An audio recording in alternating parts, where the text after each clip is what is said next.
France is heading into the most unpredictable presidential election in decades, which is critical not just for the future direction of the EU's second-largest economy, but to the survival of the EU itself. Voting in the battle for the Élysée Palace is conducted in 2 stages.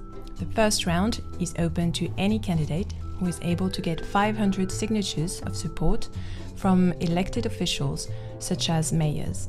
Some of these candidates are nominated by a political party ahead of the vote, either directly or through primary contest. Others run as independents. Although a candidate can theoretically win the election by securing 50% of the vote in the first round, this has never happened since the current voting system was introduced back in the 60s. A runoff between the 2 leading candidates is held 2 weeks after the first ballot. This year, the first round vote will take place on April the 23rd and the second round on May the 7th. Typically, French presidential elections are contests between centre-left and centre-right candidates, although in 2002, the far-right National Front beat the Socialists into the runoff. This year, it is a 3-way or even 4-way race. The political mood is volatile and the electorate has fragmented. A front-runner is Marine Le Pen, the far-right leader. Her closest competitor is Emmanuel Macron, an independent with a new party who's never held elected office before. One-time favourite François Fillon has been tarnished by an embezzlement scandal. Benoît Hamon was the unexpected winner of the socialist primary and could still gain traction. The outcome of the second round is harder to predict, with much hinging on turnout and tactical voting. But May the 7th is not the end of the election season.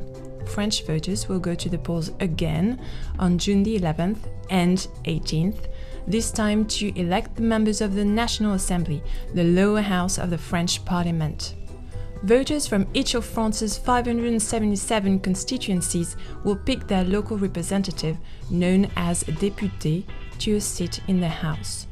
It is another 2-round process in which the 2 candidates with the most votes and any other that wins at least 12.5% of the votes goes through to a runoff first-past-the-post vote.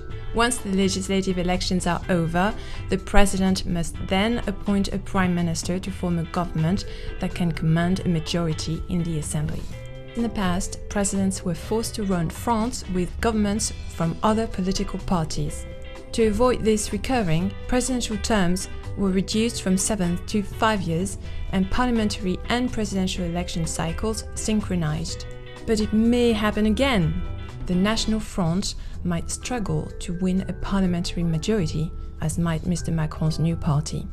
While its powers are limited, the National Assembly can bring down the government if an absolute majority, that is 289 députés, votes a motion of no confidence.